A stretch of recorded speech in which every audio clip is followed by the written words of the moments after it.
Hello everyone, this is Manisha and welcome to my YouTube channel. आज के video में हम बात करेंगे काइनेटिक थ्योरी ऑफ गैसेस के बारे में।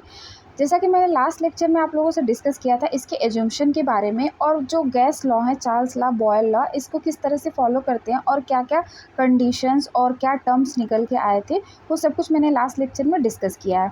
तो इस वाले वीडियो में मैं इसके पोस्टुलेट्स के बारे में डिटेल में, और जो काइनेटिक गैस इक्वेशन है, फिर काइनेटिक एनर्जी का जो फॉर्मूला है वो, और प्रेशर वॉल्यूम काइनेटिक एनर्जी का जो रिलेशन है, वो सब कुछ अच्छे से यहाँ पर डिटेल में डिस्कस करेंगे। तो मैं आप लोगों से रिक्वेस्ट करूँगी कि अगर आप लोग चैनल पर नए हैं तो प्लीज़ चैनल को सब्सक्राइब कर लीजिए, और वीडियो अगर आप लोगों के लिए हेल्पफुल लगे तो प्लीज़ इसे लाइक और शेयर ज़रूर करिएगा। ओके, तो आज की वीडियो हम शुरू करते हैं यहाँ से पोस्टुलेट से इसके। देखिए, इसमें जो एजम्पशन ये लेके चला गया था कि गैस के एटम छोटे छोटे मॉलिक्यूल से मिलके बने हैं, और पहला जो पोस्टुलेट है वो क्या कहता है कि the molecules of same gas are identical in all respect, shape, size and mass। मतलब कि जो सेम गैस के मॉलिक्यूल हैं वो आइडेंटिकल होंगे सभी रिस्पेक्ट में, उसका शेप भी सेम होगा, सभी मॉलिक्यूल का सेम गैस के साइज सेम होगा और मास भी सेम होगा। ठीक, तो यही कहा गया फर्स्ट पोस्टुलेट में। और सेकेंड पोस्टुलेट है वो देखिए क्या कहता है कि the molecule are constantly in random motion along straight line. ये बहुत इंपॉर्टेंट पॉइंट है, इसी से वेलोसिटी का जो कंसेप्ट है वो क्लियर होगा। इसमें ये कहा गया कि जो मॉलिक्यूल हैं वो कैसे मोशन कर रहे हैं, रैंडमली अलोंग स्ट्रेट लाइन। ठीक है, तो देखिए यहाँ पर सपोज करिए कि कोई एक मॉलिक्यूल है गैस का। इस वाले पोस्टुलेट में ये कहा गया कि ये एक स्ट्रेट लाइन में कॉन्स्टेंटली रैंडम मोशन कर रहे हैं। तो अगर हम मान लें कि यहाँ से इसकी जो वेलोसिटी है वो u है, तो इस वाले डायरेक्शन में अगर x डायरेक्शन इसे एज्यूम करें तो इसमें इसकी वेलोसिटी क्या हो जाएगी, वेलोसिटी कंपोनेंट ux हो जाएगा। इस वाले में क्या हो जाएगा, uy हो जाएगा। और अगर हम 3 डायमेंशन की बात करें तो इधर वाले डायरेक्शन में क्या हो जाएगा, uz हो जाएगा। ठीक, यही तो होगा इसका वेलोसिटी कंपोनेंट। अब क्या होता है कि सपोज करिए कि जो ये जो मॉलिक्यूल है गैस का, वो इसकी जो प्रोबेबिलिटी है सभी डायरेक्शन में मूव करने की, वो तो सेम होगी ना। ये तो कोई नहीं कह सकता कि कौन से डायरेक्शन में ये मूव करेगा, मतलब कि जो प्रोबेबिलिटी है वो हर डायरेक्शन में सेम है। ये एक्स में भी मूव कर सकता है, ये वाई में भी मूव कर सकता है, ये जेड में भी मूव कर सकता है ये मॉलिक्यूल। ठीक है, तो यही कहने का मतलब है कि जो प्रोबेबिलिटी है इसके मोशन की सभी डायरेक्शन में वो क्या होगी, सेम होगी।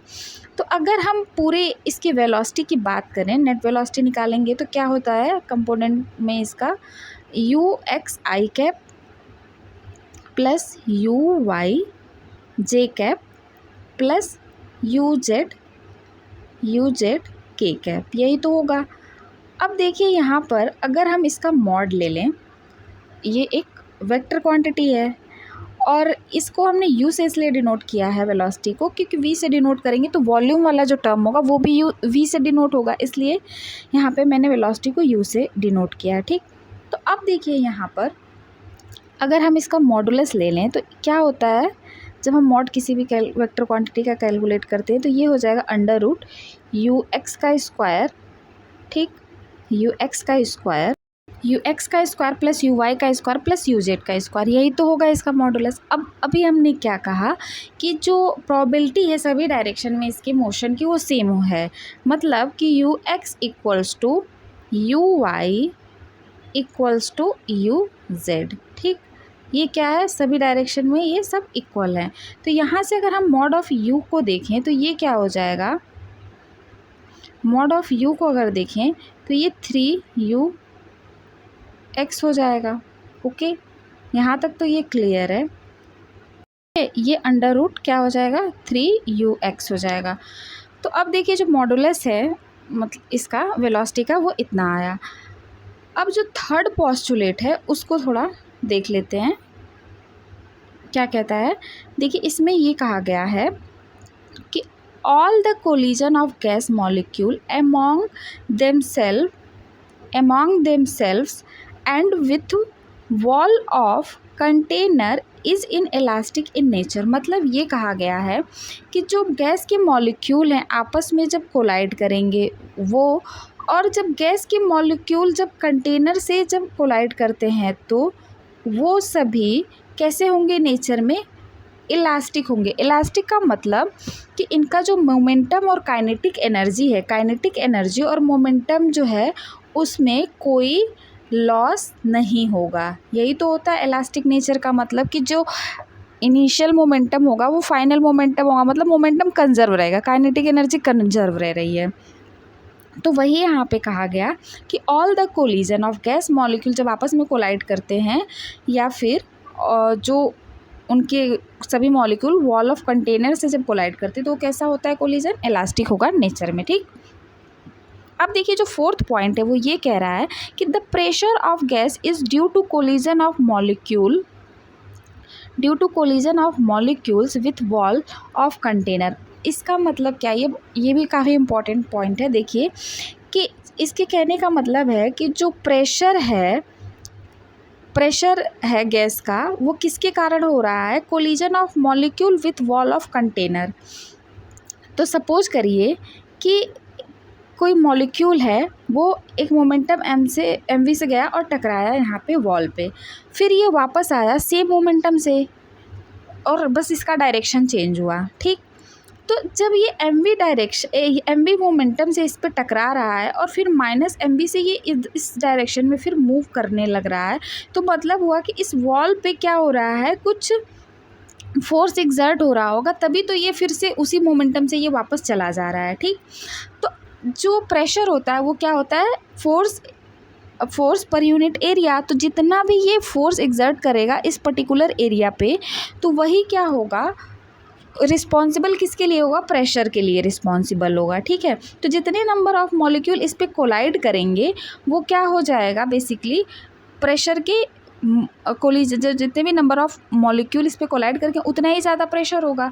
तो ये इनडायरेक्टली ये कह रहा है कि प्रेशर किसके प्रोपोर्शनल होगा, number of molecule per unit area, मतलब इस यूनिट एरिया पे कितने मॉलिक्यूल कोलाइड कर रहे हैं। ठीक है, तो ये था आपका चौथा पॉइंट। अब देखिए पांचवा पॉइंट जो है इसमें क्या कह रहा है कि the kinetic energy of gas depend only and only upon temperature. मतलब कि जो काइनेटिक एनर्जी है गैस की वो किस पे डिपेंड करेगी, केवल और केवल टेम्परेचर पे डिपेंड करेगी, गैस के नेचर पे डिपेंड नहीं करेगी, केवल टेम्परेचर पे डिपेंड करेगी। ओके, इसका जब डेरिवेशन करेंगे तो डिटेल में उसको यहाँ पे देख लिया जाएगा। अब देखिए जो नेक्स्ट पॉस्टुलेट है, पॉस्टुलेट नंबर 6, वो क्या कहता है कि the volume occupied by the gas molecule is negligible when compare to volume of gas. इसका क्या मतलब है कि जो वॉल्यूम है गैस के द्वारा ऑक्युपाइड है, गैस मॉलिक्यूल के द्वारा ऑक्युपाइड है। सपोज करिए कि ये पूरा गैस है। ठीक, ये वॉल्यूम जो ऑक्युपाइड है, गैस को किसी कमरे में रख दिया गया, तो ये क्या हुआ, कमरे में पूरा वॉल्यूम ही ऑक्युपाइड कर लिया गैस ने। तो ये जो वॉल्यूम है, volume occupied by the gas है। ठीक, volume occupied by the gas है। अब सपोज करिए कि इसी कमरे के किसी छोटे से हिस्से में या कंटेनर के किसी छोटे से हिस्से में पूरे इस गैस के मॉलिक्यूल को इस तरह से पैक कर दिया गया। ठीक है, तो यही वो कह रहा है कि ये जो वॉल्यूम ऑक्युपाइड है वो मॉलिक्यूल के द्वारा ऑक्युपाइड है। तो छठवें पोस्टुलेट में यही कहा गया कि जो ये वॉल्यूम ऑक्युपाइड है मॉलिक्यूल के द्वारा, ये बहुत ही कम होगा एज़ कम्पेयर टू जो वॉल्यूम ऑक्युपाई करेगा गैस। ठीक, ये नेग्लिजिबल होगा लगभग, मतलब ये क्या है, इसके कंपैरिजन में बहुत छोटा सा है। ओके, अब देखिए जो 7 नंबर पे क्या बात कही गई कि there is no intermolecular force of attraction among the gas molecule. ये बात मैंने लास्ट लेक्चर में भी ये डिस्कस किया था। सबसे पहला एजम्पशन मैंने यही लेके चला था कि यहाँ पे कोई इंटरेक्शन नहीं है, फोर्स ऑफ अट्रैक्शन नहीं है अमॉन्ग द मॉलिक्यूल्स, दो मॉलिक्यूल हैं गैस के उसके बीच में। और जो 8वें नंबर पे बात कही गई वो ये था कि ग्रेविटी इज़ नेग्लेक्टेड, मतलब कि जो ये गैस के मॉलिक्यूल हैं जहाँ पर भी मोशन कर रहे हैं, इनके मोशन में जो ग्रेविटी का कोई रोल नहीं है, ग्रेविटी क्या है, नेग्लेक्ट कर दी गई है। और ये सभी बातें किसके केस में कही गई है, एक आइडियल गैस के केस में कही गई है। ओके, तो अब देखिए यहाँ से ये पोस्टुलेट थे। अब हम बात करेंगे जो काइनेटिक गैस इक्वेशन है उसके बारे में। ओके, तो देखिए काइनेटिक गैस इक्वेशन है क्या, वो है PV equals to 1/3 mn URMS, root mean square velocity, URMS का स्क्वायर। ठीक, अब जो ये n है ये क्या है, नंबर ऑफ मॉलिक्यूल्स हैं, m क्या है, mass of 1 mole of gas. ये देख लीजिए 1 मोल लिया गया है गैस का, उसी के लिए फॉर्मूला दिया गया था, ठीक है। अब u क्या है, root mean square velocity of gas है और गैस मॉलिक्यूल, और जो p है प्रेशर ऑफ गैस, v क्या है, volume occupied by the gas, ठीक। अब इसको, ये फॉर्मूला आया कहाँ से, थोड़ा सा इसके डेरिवेशन के बारे में डिटेल में समझ लेते हैं। मान लीजिए कि गैस के कई सारे मॉलिक्यूल्स हैं, किसी कंटेनर में गैस भरी गई है और कई सारे मॉलिक्यूल्स हैं गैस के, तो जो वेलोसिटी है एक मॉलिक्यूल की, उसे हम क्या एज्यूम कर रहे हैं, u1 है, दूसरे की क्या एज्यूम कर रहे हैं, u2 है। ऐसे डॉट डॉट डॉट डॉट करके जो u1 मतलब n मॉलिक्यूल भरे गए हैं, तो nवां मॉलिक्यूल का जो वेलोसिटी क्या हो जाएगा, u1 हो जाएगा। अब URMS कैसे निकाला जाता है, तो हम लोग जानते हैं कि ये क्या होता है, रूट मीन स्क्वायर वेलोसिटी, मतलब कि जितने भी वेलोसिटीज़ हैं पहले इसका क्या करना है, स्क्वायर करना है, ठीक। u1 u2 dot dot dot un तक जाएंगे और हम स्क्वायर करेंगे इसका, उसके बाद क्या करते हैं, मीन लेते हैं। मीन का मतलब क्या होता है, जितने भी टर्म दिए होते हैं उसको ऐड करते हैं और जितने भी नंबर होते हैं, नंबर ऑफ़ टर्म होते हैं, उससे उसको डिवाइड कर देते हैं। तो यहाँ पे कितने मॉलिक्यूल्स लिए गए, n मॉलिक्यूल, तो इसको n से डिवाइड कर देंगे। अब हमें क्या लेना है, रूट, तो ये क्या हो जाता है, अंडर रूट। तो यही होता है URMS, यानी कि root mean square velocity, okay. अब देखिए यहाँ पे जो मैंने गैस का ये जो कंटेनर लिया है, उसको अगर हम इस तरह से एज्यूम करें कि ये पूरा 3D है, क्योंकि मोशन हमें किधर क्या दिखाना है, 3 डायमेंशनल मोशन, XYZ सभी डायरेक्शन में। हमने एज्यूम किया कि ये 3 डायमेंशनल एक तरीके से ये क्यूबिक कंटेनर है, तो ये जो डायरेक्शन है ये कौन सी है, ये तो y डायरेक्शन है, ठीक। ये वाला y डायरेक्शन में हो जाएगा, ये जो होगा इसका motion z direction, x direction में, और इधर क्या हो जाएगा, z डायरेक्शन में, ठीक। ये y u x और u z, ठीक। अब देखिए यहाँ पर जो इसकी लेंथ है, इस एक पर्टिकुलर वॉल की जो लेंथ है वो कितना हम एज्यूम कर रहे हैं, L एज्यूम कर रहे हैं। अब मान लीजिए कि गैस में तो n मॉलिक्यूल हैं, लेकिन हम एक मॉलिक्यूल को, 1 मॉलिक्यूल को लेके चलेंगे और ये वाली पर्टिकुलर जो वॉल है उसको एज्यूम कर लेते हैं कि यहाँ पे ये मॉलिक्यूल गया एक और इसे हिट किया, ठीक, x डायरेक्शन में मोशन जो कर रहा है वो। तो यहाँ पर थोड़ा सा इस वाली वॉल को फिर से रीड्रॉ कर लेते हैं और समझते हैं कि हो क्या रहा है। सपोज करिए कि ये मॉलिक्यूल का मास है m, एक मॉलिक्यूल का, और ये गया और इस वाले वॉल पे हिट किया, कोलाइड किया, x डायरेक्शन में जा रहा है और मॉलिक्यूल कौन सा है, पहला मॉलिक्यूल है, तो इसके लिए UX1 हम नोटेशन दे रहे हैं वेलोसिटी का x डायरेक्शन के लिए, ठीक। अब यहाँ पर अगर हम बात करें, ये गया इस तरह से हिट किया तो, और फिर ये वापस इधर को आया, ठीक, कोलाइड करके ये मॉलिक्यूल। तो जब इनिशियल इसका जो मोमेंटम हम देखेंगे तो ये क्या हो जाएगा, P इनिशियल कितना होगा, MUX1। फिर जब ये वापस टकरा के आया होगा तो P फाइनल इसका कितना रहा होगा, -MUX2, ठीक है। अब अगर हम चेंज इन मोमेंटम यहाँ से देखें तो चेंज इन मोमेंटम क्या होता है, यू फाइनल मतलब P final minus P initial है, इनिशियल में से फाइनल को जब हम घटाएंगे तो ये कितना हो जाएगा, 2MUX1, ठीक है, माइनस माइनस साइन मिल के प्लस हो जाएगा, ठीक। तो यहाँ पे देखिए 2MUX1 क्या आया, इसका चेंज इन मोमेंटम निकल के आया। और हमने ये एक पहली वाली ये वॉल लिया था जिसकी हमने लेंथ L को माना था, ये वाली भी L ही होगी, फिर यहाँ से जितने भी इसकी जो फेसेस होंगे क्यूब के वो L लेंथ के हैं, ऐसा एज्यूम किया है हमने, ठीक। तो अगर हम निकालें यहाँ पे, ये प्रेशर निकल गया, अब सॉरी ये मोमेंटम निकल के आया, तो प्रेशर कैलकुलेट करने के लिए हमें फोर्स और टाइम, मतलब जो भी प्रेशर, फोर्स कैलकुलेट करने के लिए हमें मोमेंटम अपॉन टाइम की ज़रूरत होती है, फिर वहाँ से फोर्स से हम प्रेशर कैलकुलेट करेंगे। तो देखिए यहाँ से मोमेंटम तो कैलकुलेट हो गया, अब हमें क्या कैलकुलेट करना है, time taken for each collision, ठीक है, टाइम टेकन, देखिए time taken for each collision क्या होगा, तो ये जो सपोज करिए यहाँ से कि ये वॉल पे गया ये मॉलिक्यूल और ये से हिट किया तो ये कोलिजन, ये कितना डिस्टेंस ट्रेवल किया L, फिर ये वापस इधर को आया, मुड़ा, तो ये डिस्टेंस कितनी हुई L। अब जब दोबारा जो दूसरा कोलिजन करेगा तो फिर ये डिस्टेंस ट्रेवल करके जाएगा, तो टोटल जो डिस्टेंस है प्रत्येक कोलिजन के बीच में वो कितना हो रहा है, ये दोबारा कब होगा, जब ये फिर से ये मुड़ेगा इधर, तब तो दोबारा कोलिजन लेगा। तो जो पूरा टाइम जो ये डिस्टेंस ट्रेवल हुआ एक कोलिजन के बीच में, ये गया कोलाइड किया फिर वापस आया, फिर ये मुड़ेगा तब ये दूसरा कोलिजन लेगा। तो जो गया और वापस आया वो कितना हुआ, 2L डिस्टेंस हुआ। ठीक है, तो 2L डिस्टेंस ये चला और वेलोसिटी कितनी, ये ट्रेवल किस वेलोसिटी से ट्रेवल कर रहा है, ux1।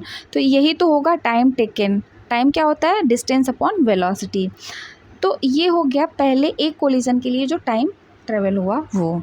ठीक, टाइम जो लिया गया वो। ठीक, अब देखिए force exerted on the wall कितना हो जाएगा यहाँ से, F इक्वल्स टू क्या होता है, जो मोमेंटम होता है dp अपॉन डेल्टा t।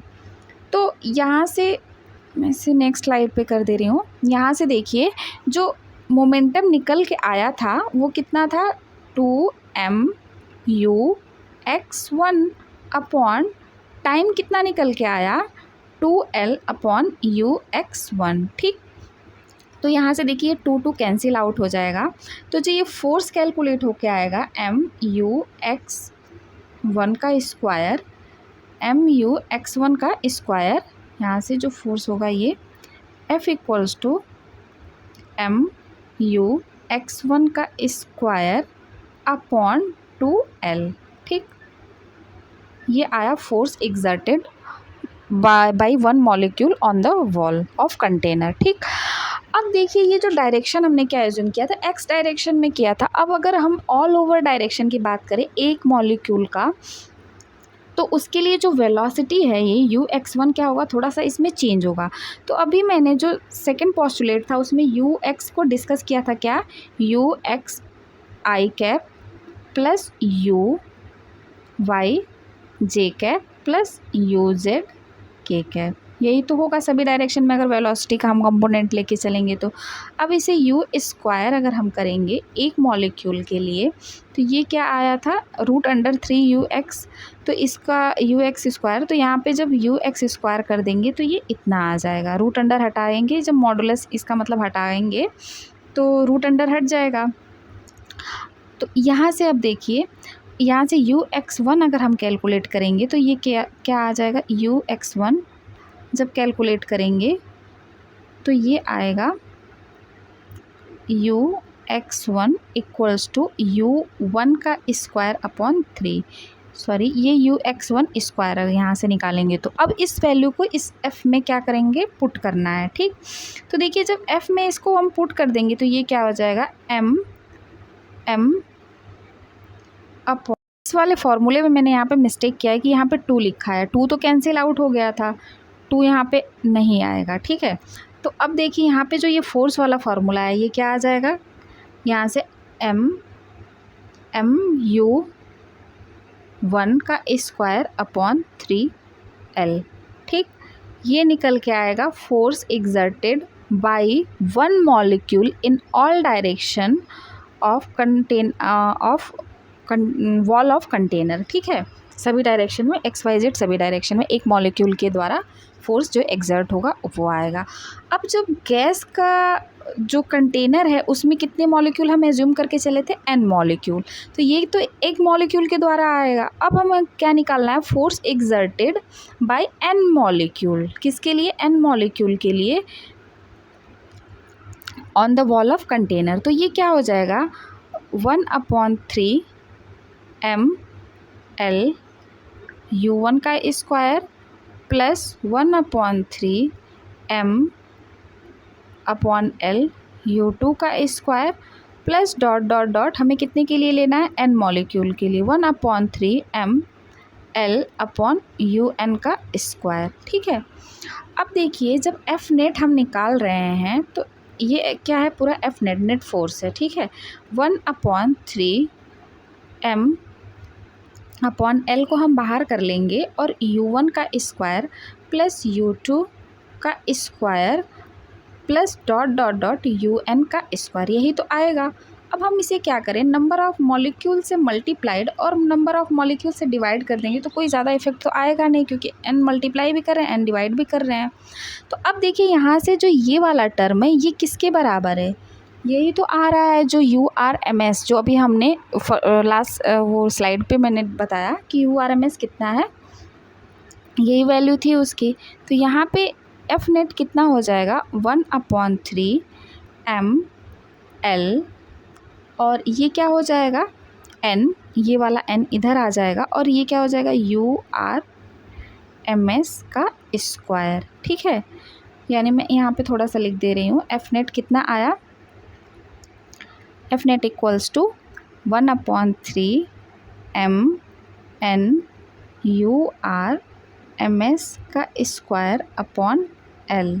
ठीक है, अब देखिए जब ये फोर्स निकल के आया तो मैंने क्या बताया था, फोर्स के थ्रू ही हम क्या कैलकुलेट करेंगे, प्रेशर कितना एग्जर्ट हुआ उस पर्टिकुलर वॉल पे एक मॉलिक्यूल के द्वारा और फिर n मॉलिक्यूल के द्वारा। ओके, तो अब देखिए प्रेशर होता क्या है, प्रेशर P इक्वल्स टू होता है फोर्स अपॉन एरिया। ठीक, pressure P equals to force upon area. तो प्रेशर हमने कैलकुलेट किया MN URMS square upon L, 3 यहाँ पे 3L है। ठीक है, अब देखिए जो एरिया अगर हम यहाँ से लिखेंगे तो मैंने ये बताया था कि हम एक पर्टिकुलर वॉल को कंसीडर करके यहाँ से चल रहे हैं, तो इसका जो लेंथ कितना माना गया था, L माना गया था। ठीक, ये जो लेंथ कितनी थी, ये L थी।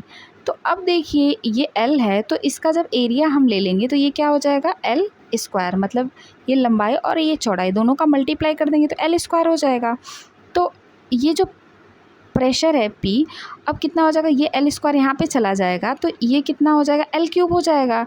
अब जब L क्यूब हो जाएगा तो MN URMS का स्क्वायर अपॉन 3L क्यूब, यही L क्यूब क्या होगा, वॉल्यूम V हो जाएगा।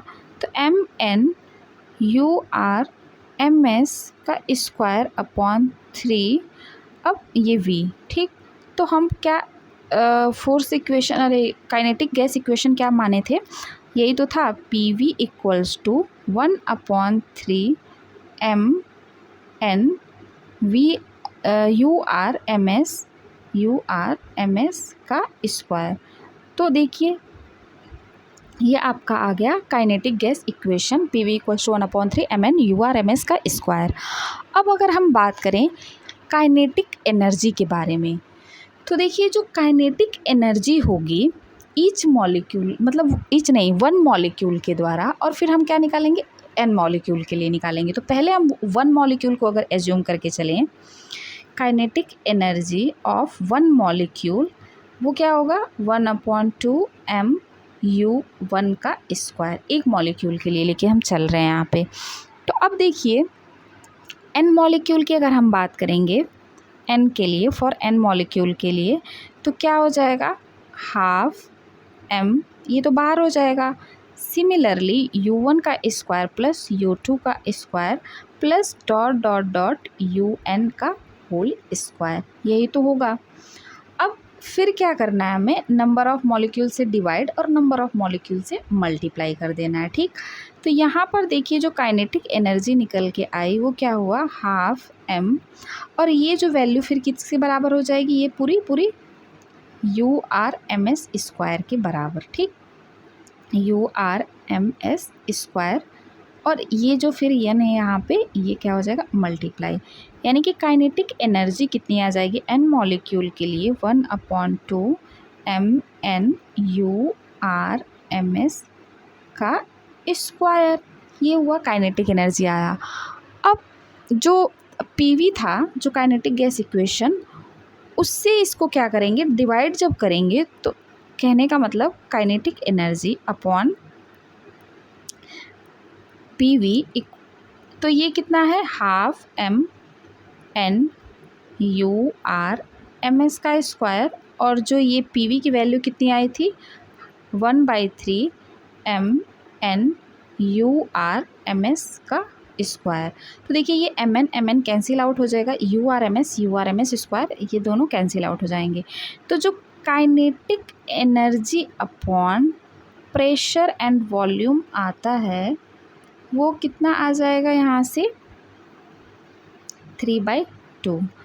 ठीक है, तो हम लोगों ने फॉर्मूला यही पढ़ा है कि काइनेटिक एनर्जी इक्वल्स टू ये 3/2 PV, यही तो पढ़े हैं, यही होता है। ठीक, अब ये जो लिया गया है वो किसके लिए है, N मॉलिक्यूल्स के लिए काइनेटिक एनर्जी यहाँ से निकल के आई है।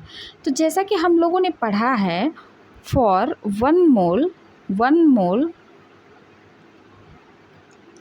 ऑफ आइडियल गैस के लिए, 1 मोल ऑफ आइडियल गैस के लिए जो गैस इक्वेशन क्या होती है, PV इक्वल्स टू nRT,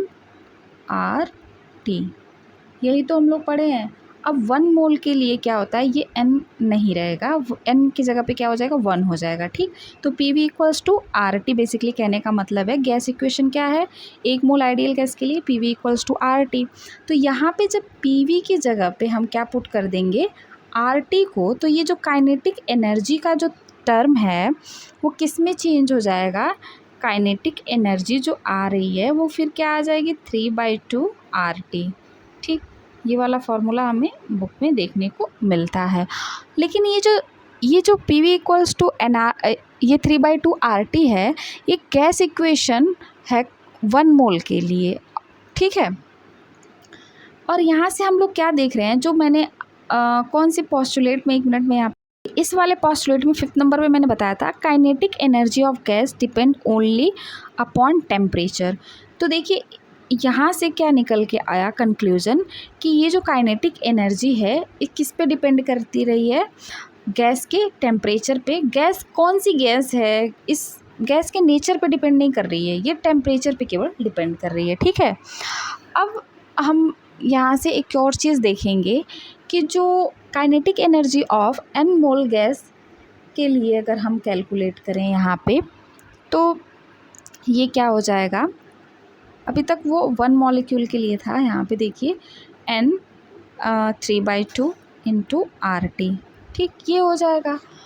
अब ये तो है n मॉलिक्यूल के लिए, मोल के लिए नहीं, n मॉलिक्यूल के लिए है। ठीक, सॉरी, n मॉलिक्यूल नहीं, n मोल के लिए। 1 मोल के लिए हमारा क्या आया था, ये आया था 3/2 RT, और ये किसके लिए था, n मॉलिक्यूल्स के लिए था, और ये है n मोल के लिए। अगर हम निकालेंगे तो ये कितना हो जाएगा 3/2 RT। ओके, अब अगर हम काइनेटिक एनर्जी ऑफ 1 मॉलिक्यूल की बात करें, 1 मॉलिक्यूल की, ये कितने के लिए निकाला गया था, n मॉलिक्यूल के लिए, ये किसके लिए है, n मोल के लिए है। अब अगर हम 1 मॉलिक्यूल की बात करें, 1 मॉलिक्यूल की अगर हम बात करें, तो काइनेटिक एनर्जी क्या हो जाएगा 3/2 RT अपॉन Na, यानी कि जो ये निकल के आया 1 मॉलिक्यूल, 1 मतलब n मॉलिक्यूल के लिए, उसमें हम क्या करेंगे, एवोगैड्रो नंबर से अगर हम डिवाइड कर देंगे तो क्या निकल के आएगा, 1 मॉलिक्यूल के लिए काइनेटिक एनर्जी कैलकुलेट होके आ जाएगी। ठीक, अब देखिए ये जो RT अपॉन Na है, इसे क्या लिखते हैं हम, बोल्ट्जमैन कांस्टेंट के टर्म में इसे क्या लिखते हैं, K। ठीक, ये बोल्ट्जमैन कांस्टेंट होता है K, RT अपॉन Na यही तो है बोल्ट्जमैन कांस्टेंट। ये क्या है, बोल्ट्जमैन